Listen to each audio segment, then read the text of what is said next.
Salut tout le monde, j'espère que vous allez tous et toutes très bien. C'est le week-end, la quotidienne est là et surtout des matchs plus que sympathiques nous attendent.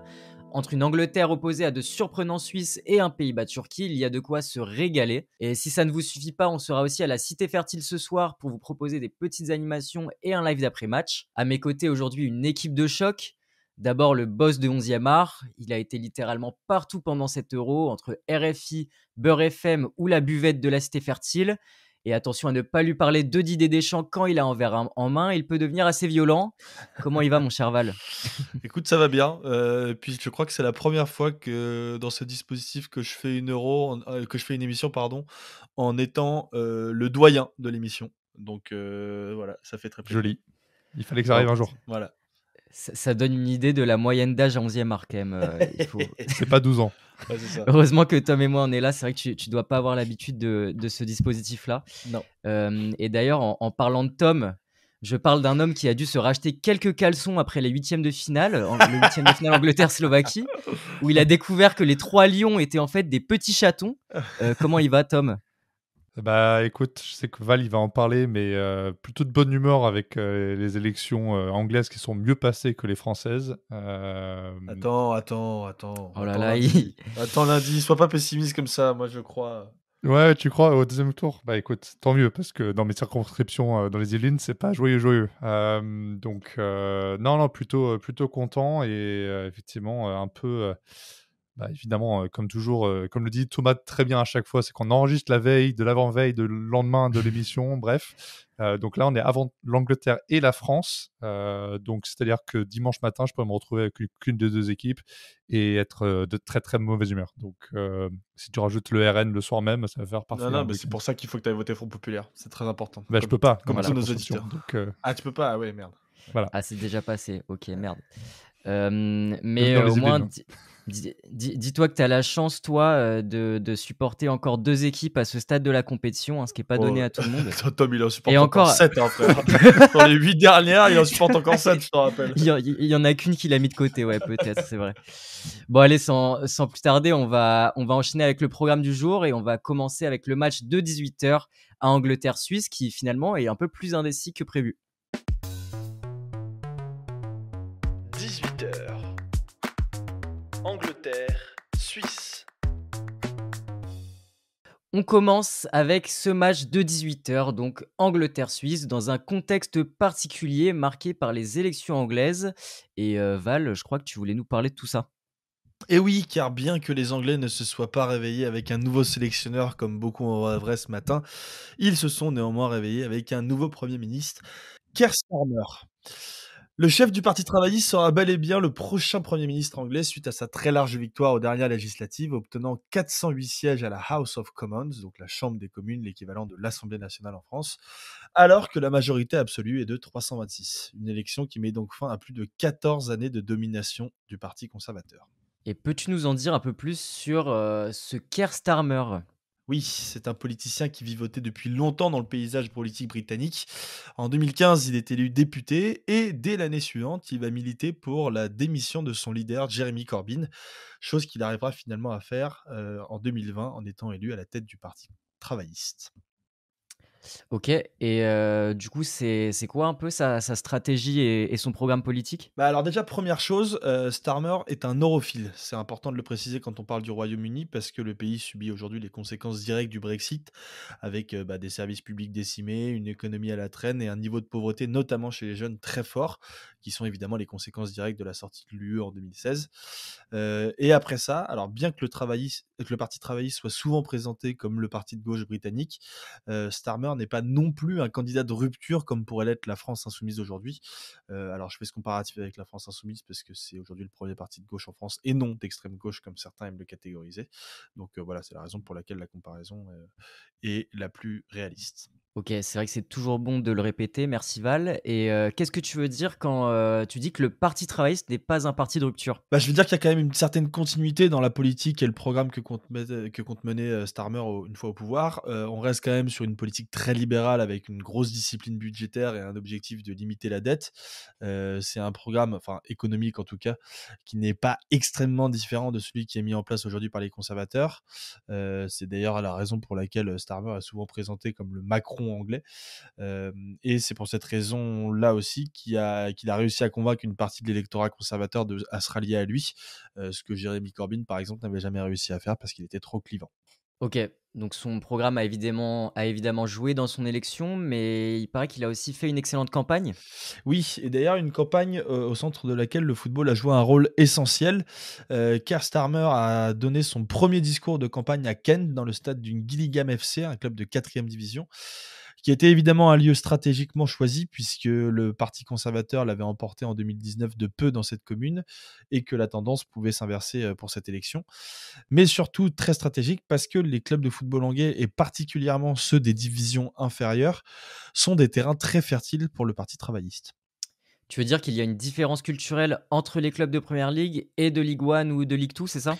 Bah, en fait, factuellement, les clubs de Première Ligue sont principalement situés dans les grandes villes, qui sont donc à majorité travailliste. Par exemple, seulement 9 des 44 clubs de Première Ligue et de Championship, donc les deux premières divisions anglaises, ne sont représentés à la Chambre des députés par des sièges conservateurs. À titre comparatif, si on s'intéressait aux clubs de Ligue 1 et de Ligue 2, les clubs des 3e et 4e divisions anglaises, donc principalement situés dans les petites villes et dans les campagnes, et bien sur les 48 clubs de ces divisions-là, il y en a 28 qui sont représentés par les conservateurs à la House of Commons. Ouais, bah, un peu comme en France où, on a toujours ce clivage entre les grandes villes et les parties plus rurales. Oui, mais en Angleterre, le rôle communautaire du football est beaucoup plus accentué, et notamment dans les petites villes où les gens considèrent souvent le football comme un élément à part de leur identité, et leur club de football est extrêmement important dans leur vie au quotidien. Et ça, justement, Starmer, il l'a parfaitement compris, puisqu'en lançant sa campagne dans un stade de football, qui plus est, en faisant bien attention dans sa communication à ne pas être associé au club en question, donc le club de Gillingham, eh ben, il montre à tous les passionnés de petits clubs qu'il est soucieux de ces sujets-là et qu'il laissera pas de côté tous ces clubs en mettant en avant uniquement la Première Ligue, qui est évidemment aujourd'hui le porte-étendard du football anglais. Ouais, parce que ça, on a toujours vu des politiques, essayer de s'approprier le football avec parfois des récupérations, contre-productives finalement.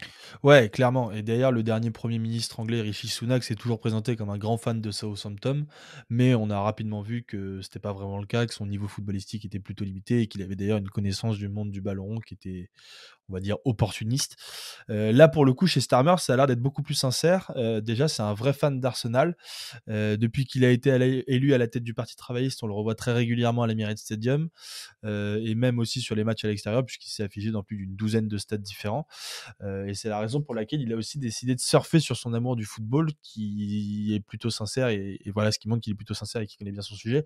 D'ailleurs, quelqu'un qui ne connaît rien au football, bah, ça se voit très vite, alors que quelqu'un qui a un minimum de recul, bah, ça se sait aussi très rapidement. Et c'est pourquoi pendant sa campagne, il a sillonné un petit peu toute l'Angleterre et ses stades. Il a été faire campagne dans les clubs directement, notamment à Worcester City, à Norwich City, à Port Vale, à Stevenage, à Swansea, à Walsall. Voilà, tous ces clubs mythiques d'Angleterre qui sont aussi tombés dans les abîmes entre guillemets du football anglais et qui renaissent un petit peu grâce à sa campagne aussi. OK, donc il a reproduit le parcours, Tom Habady à travers l'Angleterre, si j'ai bien Voilà. compris. Mais du coup, il y a le discours de façade qui est peut-être sincère et est-ce qu'il y a un programme derrière tout ça? Bah, il y a une grande mesure qui est promise par Starmer dans son programme et qui est d'ailleurs déjà plutôt avancée. C'est la mise en place d'un régulateur du football anglais. C'est un projet de loi qui a déjà été déposé en mars dernier à la House of Commons et pour lequel tous les partis, pour le coup, là, s'accordent à dire que c'est plutôt une bonne idée puisque c'est une recommandation qui avait été faite par Tracy Couch, qui est une ancienne, ministre du Parti conservateur, et cette recommandation, elle avait été faite suite à une étude faite suite au scandale, de la Super League, et des clubs dissidents. Et justement, cette recommandation de créer un régulateur, elle avait été soutenue par Jeremy Corbyn, donc l'ancien boss du Parti travailliste. Et donc, le rôle de Starmer, vu qu'il y a plutôt une adéquation de tous les partis sur cette question-là, va plutôt être d'accélérer la mise en place de ce régulateur. OK et ça serait quoi ce régulateur du coup? Ce serait une personne, une instance et qui la dirigerait par exemple? Ce serait une instance du coup qui serait complètement indépendante des clubs, de la Première Ligue et de la fédération anglaise et qui serait premièrement payée par les clubs de manière proportionnelle à leurs revenus. Donc les clubs de Première Ligue paieraient plus que les clubs des divisions inférieures, et deuxièmement composée de politiques et de hauts fonctionnaires qui répondraient à 3 grands objectifs. Le premier objectif, ce serait d'assurer une meilleure répartition des recettes du football. Il y a un chiffre qui est assez marquant. Aujourd'hui, sur 1000 pounds de droits télé, il y en a 882 qui vont au club de Première Ligue, 33 qui vont à ceux de Championship, une partie qui vont au club de 3e et 4e division, mais les clubs semi-professionnels de National League et des divisions encore inférieures, donc là on parle de la 5e division, 6e, 7e, etc., ils ne perçoivent que 15 pence, donc 15 centimes de livre chacun. Donc je peux aussi, ça c'est un chiffre qui est assez marquant, je peux aussi vous donner l'exemple des parachutes dorés accordés au club de Première Ligue qui forment une sorte d'élite, pardon, pas au club de Première Ligue, au club qui descendent de Première Ligue en Championship, qui forment une sorte d'élite de club aujourd'hui.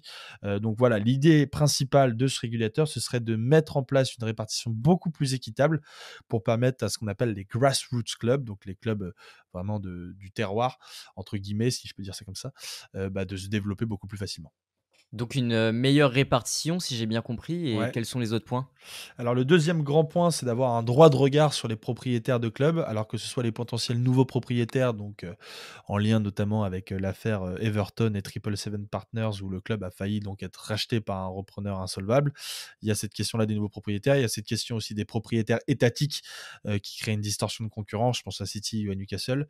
Et puis l'idée, c'est aussi de parler aussi des propriétaires qui ont une mauvaise gestion de leur club.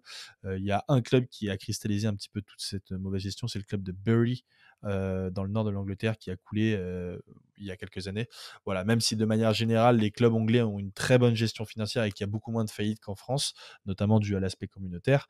L'idée, c'est que aussi ces questions de propriété, c'est aussi sur ces questions de propriétaires, ce régulateur puisse avoir un pouvoir de décision et que les politiciens qui font et fonctionnaires par exemple qui forment justement ce régulateur puissent aussi prendre des sanctions individuelles envers ces propriétaires-là pour les sanctionner de leur potentielle mauvaise gestion.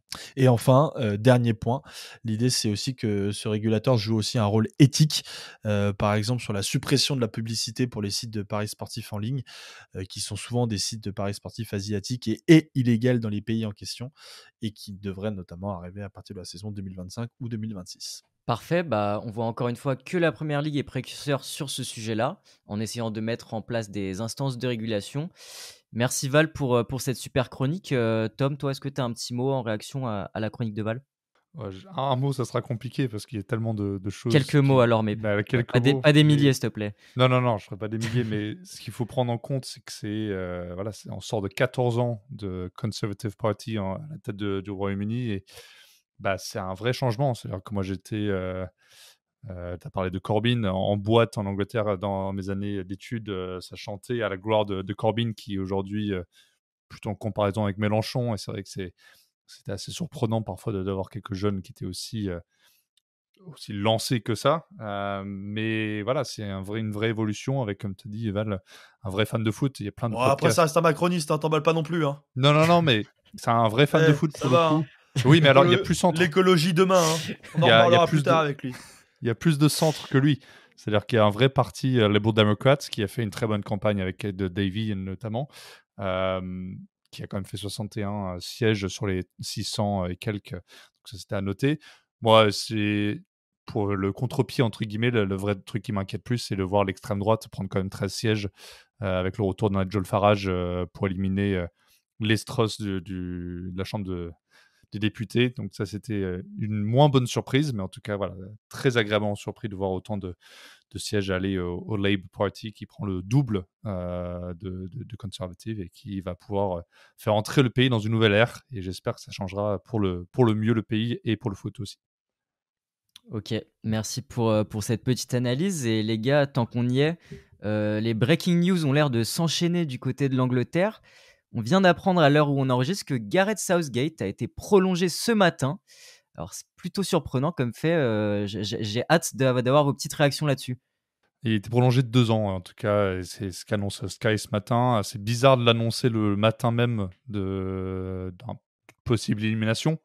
Mais bon, c'est pas officiel, hein, c'est à prendre avec des c'est pincettes. pas officiel, en mais France, ça a été voilà. appris nulle part. Hein. Ah ok. Bon, c'est chez Sky Sports quand même. Hein. Oui, oui, oui, Bon, oui, non, mais bon, évidemment, mais juste, je pense que ça il y a- attendra. Les annonces attendront plutôt à la fin du match, à la fin de le quart de finale, parce que tu te fais sortir par la Suisse. Je pense que c'est pas pareil que se faire sortir par la Slovaquie voilà. comme au dernier tour, mais C'est- c'est quand même un peu désolant, quoi. C'est pour ça que je mets des pincettes. Il faut attendre aussi les communiqués officiels pour.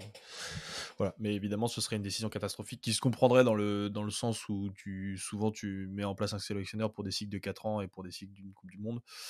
Mais c'est vrai que compte tenu de ce qu'on a vu depuis 6 ans avec Southgate, c'est assez incompréhensible de continuer avec un 8 ans entraîneur déjà. comme celui-ci. Il est arrivé en fin 2016, 2016. pardon, 2016. Ouais. Je sais pas, ils doivent bien aimer faire la sieste devant les matchs de l'Angleterre, donc Ouais. ils ont décidé de le maintenir. Enfin bref, on en saura plus sur le sujet du coup dans les prochaines heures. Et maintenant, on va enchaîner avec le deuxième match du jour, qui est un peu plus surprenant à ce stade de la compétition, mais qui est tout aussi alléchant, un Pays-Bas-Turquie à 21h. 21h. Pays-Bas, Turquie. Et on va parler des Pays-Bas avec Tom. Pour constituer une sélection nationale, souvent on se base sur la formation d'un même club.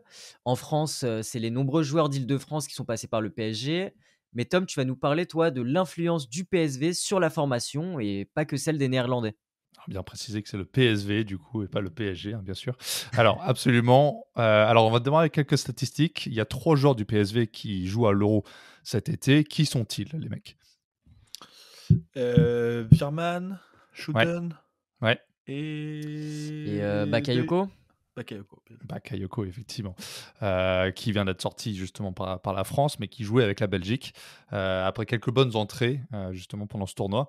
En même temps, à la Copa América, on a Malik Tillman et Ricardo Pepi qui jouent pour les US, alors que Erwin Lozano, il aurait dû être avec le Mexique, sans une décision plutôt surprenante du sélectionneur. Alors pour un club d'un championnat dit mineur, c'est vrai que c'est déjà pas mal, même s'il vient de remporter le titre, donc plutôt un grand club. On est loin quand même des 13 joueurs de Manchester City à l'Euro, des 12 du PSG, et même des clubs de seconde zone, entre guillemets, comme les 9 joueurs du Slavia Prague, les 7 joueurs de Brentford. Mais c'est quand même assez impressionnant si on regarde la liste des alumni du PSV qui sont présents à cet Euro. Et justement, quelques-uns se sont distingués à ce tournoi, on dirait notamment pour les Oranges. Ouais, c'est ça. Alors, l'idée de la chronique, c'est venu des 2 buteurs néerlandais lors du 8e de finale contre la Roumanie, Cody Gakpo et Daniel Malen. Aujourd'hui, ils sont joueurs de Liverpool et Dortmund respectivement.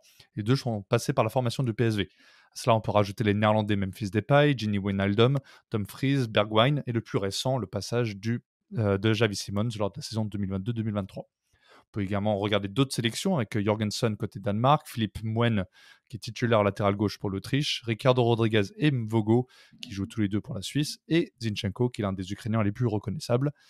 La saison en prêt au PSV pour Jared Brandtfeucht aura presque permis de le faire intégrer la sélection anglaise avant d'être rejeté avec le reste de la réserve. Mais ils sont tous passés par le club d'Eindhoven, qui a un grand historique pour faire venir des jeunes joueurs pour pleinement éclore sur le football international. C'est dans leur ADN, non? Oui, clairement. Le PSV, avec le Feyenoord et l'Ajax, font partie des 3 grands clubs du Pays-Bas. Et comme on peut voir les 3 grands clubs de Turquie, l'adversaire du jour, très bon formateur, le PSV se spécialise surtout dans la post-formation des grands noms. Alors, Jaap Stam, Coman, Gullit, Van Nistelrooy, Van Bommel et Robben ont fait du PSV leur dernier club néerlandais avant de s'exporter en Angleterre ou en Italie notamment.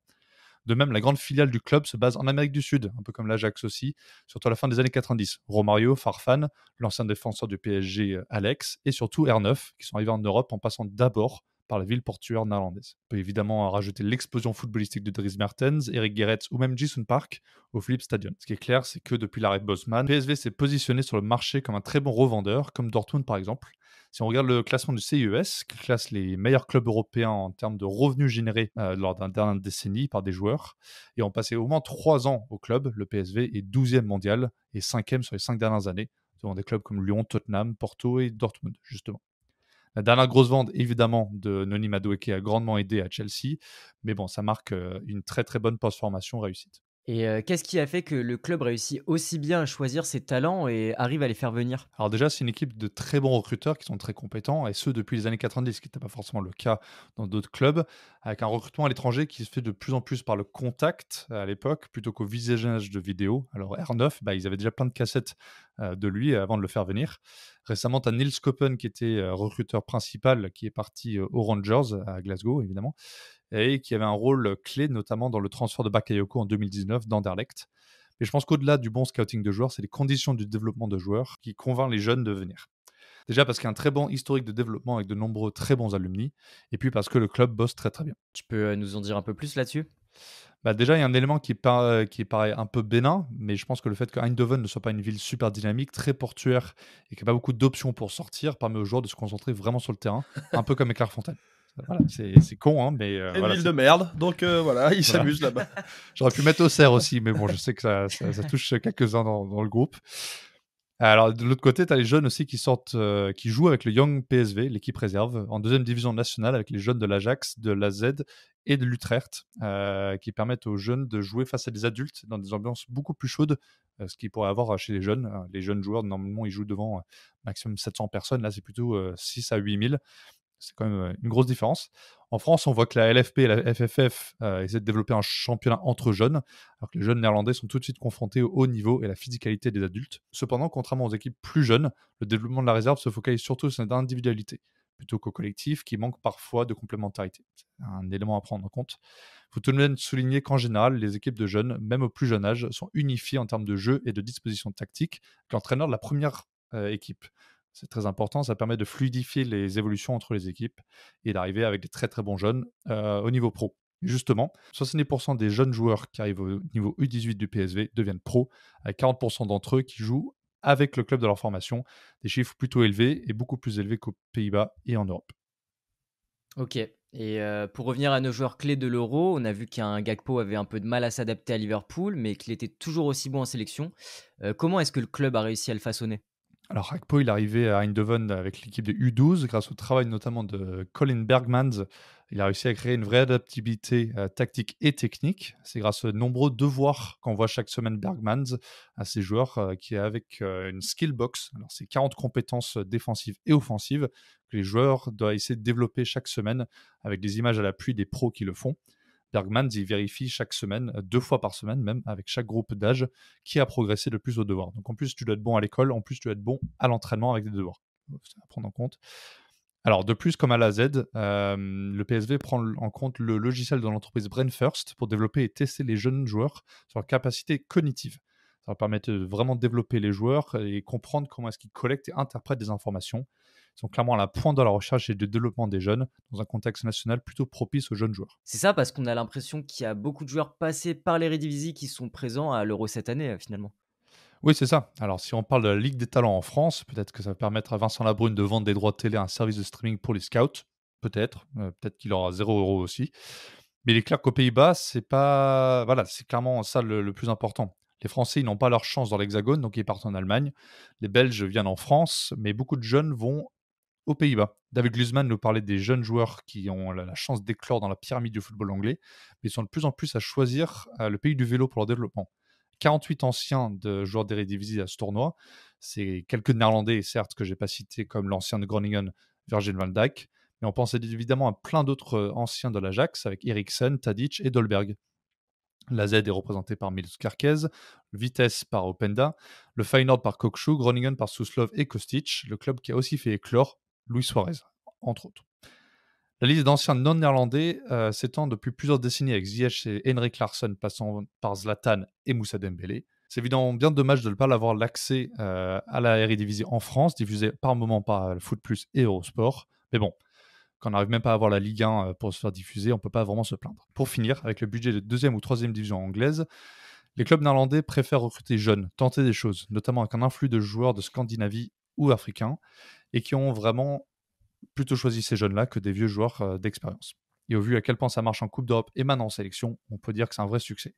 Coman profite pleinement de ce large développement des jeunes joueurs avec une moyenne d'âge de 26 ans à l'effectif de cet Euro. Ok, merci beaucoup Tom pour cette chronique. Et moi, je voulais te demander, Val, ce que tu en penses de cette sélection des Pays-Bas, parce que moi, cette génération, je la trouve assez prometteuse, un peu à tous les postes en plus. Ouais, alors Tom s'est plaint que le championnat d'Eredivisie ne soit pas diffusé en France.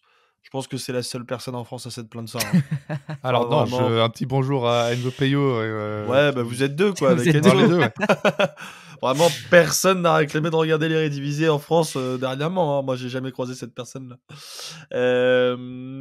C'était quoi ta question sur l'équipe en elle-même? Du coup, j'étais plus focalisé sur ma vanne à 2 balles que... Ouais, j'ai cru comprendre. Non, je te demandais un petit avis sur la sélection néerlandaise qui a une génération plutôt pas mal. Oh, non. Non, pas d'avis. Je rigole.